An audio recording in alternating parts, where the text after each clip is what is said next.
All right, thanks for watching Afternoon Live. The way to help our leaders is to help empower them. Here with more, we welcome back to Afternoon Live the founder of You Are Awesome, Inc., Kemy Joseph is back. Thank you so much for having me. Kemy, look at you. Always a pleasure. It's one of my favorite suits. I wore it just for you all today. Thank you so much. I feel so empowered just sitting next to you. It's like coming off of you.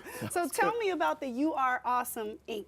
You Are Awesome Inc. is a nonprofit I started 8 years ago. It's been like definitely a passion project, and the whole idea is helping people embrace their self-worth and their potential to do good in our world. So we've been doing that through workshops and doing direct service projects, working in schools, working with organizations, all with this idea of reminding people of how incredibly powerful they are. Wow, did you feel powerful as a kid and you're passing this on? Not at all, yeah. It was because I did not understand who I was. You know, I was kind of talked down to growing up, and I was a bad child growing up too, so I had a lot of evidence to say that I wasn't awesome, but it wasn't until I understood that I could actually break free from those negative thoughts and do what I'm doing now, which is like traveling the world and speaking and just living an incredible life. Wow, that's awesome. So now you mentioned workshops that you do. Yep. Mm-hmm. So you have an empowering leadership workshop that happens as well? So we've been looking at the idea of empowering leadership as leaders who, as they're going towards their goals, they want to uplift people along the way. They want to achieve success while making sure everyone around them is also succeeding,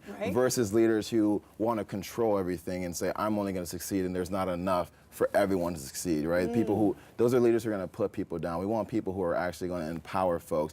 And in that, we see just greater success, like personal and career-wise.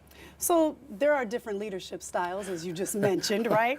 So how do you foster this, though, with people? So do people already come to you feeling like, I'm a leader, but I just need to be empowered? Or do they come to you like, I don't know, am I a leader? Am I a follower? You know, we need both. We get all of them, right? We and so need it's interesting both. when you look at like synonyms for leadership, there's like control, authority, even dictatorship is considered a synonym, right? So the default way that people are taught to lead is just, I have to be in control. And so we want to open that up to say, I don't have to be in control. How can I create trust with you to know that if I give you an assignment or we're working on a project together, that we're going to both do our part, right? That's very empowering because we say, I'm going to give you the tools and you're going to give me some tools, and together we're going to accomplish great things. So it's more of a collaboration. Very much. So in those workshops, part of the way we teach it is having people go through exercises and reflective exercises, basically, that go and look at collaboration, creative problem solving, communication, right? Looking at how do we open ourselves up, how do we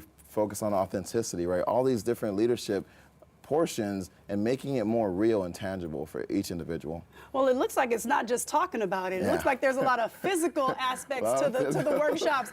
So is there body language that you can teach? There's body language, it's all of it. I mean, the nonverbals are huge in the way that we do it. And a lot of it comes down to our actions. So sometimes we could talk about leadership and people will say, oh, I think I'm an empowering leader. And then we'll go through an activity and you'll see the claws come out, or you'll see some people tendencies to control, and it's amazing when people are willing to say, I gotta start letting go of control, and that's only maybe after half an hour together, right? So it's just powerful to see how we can set the stage, and those people who do want to open themselves up will find tremendous growth. Wow. Yeah. Well, that's amazing. I mean, I'm feeling good just listening to you. I don't know how my body language is doing, but I hope I'm opening up. Absolutely, you're doing great. Let's go back a little bit to the awesome. So part of your You Are Awesome, you have an acronym for awesome. So we wanted to let people know how, like, the word awesome can be fun, but it also can be serious, right? So the idea of this empowering leadership, we focus on awesome principles. So we have authenticity, we have working for a higher purpose, engaging others, service, we have openness, motivating great action, and eco-economics, right? Each one of these is a huge element of leadership that you can almost spend your whole life studying, right? So we've been looking at how to package it, how to present it in a way that encourages people to develop each one of them, and knowing that we will all be strong in different ones and we can all benefit. And like, for example, authenticity, when I first started, I didn't feel as authentic. You asked me about feeling awesome. Even though I was promoting awesomeness, I didn't feel it. It took even a couple years for me to really understand who I was, and then that greatly reflects now how I treat people. So instead of trying to prove myself, I allow myself to just be the best version of me that I can be, and then that it's more, people see more genuine, they see that I actually care about them, they see that I want them to succeed as much as I'm wanting myself to succeed. Yeah, no, that does sound awesome. But as you were breaking it down, I'm looking at this list and I'm thinking, are any of these more important than the other, or are they equally balanced? I think they balance each other out, and it depends on what people are looking for. So, you know, we're talking, last time I was here, we were looking at MLK and looking at the equity conversation in the country, right? So we might focus more on engaging others, which is for me all about how are we connecting with each person to understand what's going on for you in a situation. So I'm not just assuming that I understand who you are and what your conflicts and what I actually ask you and I sit and listen, right? And then I find out where you're going. So when we look at the service piece in that same realm, I understand as a leader how to help get you to where you're going in your life. So even if you're helping me on a project, it's helping you get closer to where you're going. So I think they all work together. So I can't say which one is more important than the other. It really depends on where people are at and where they want to go in their journey. And as you're saying that, I'm thinking, as a leader, do you have to have all the answers? No, not at all.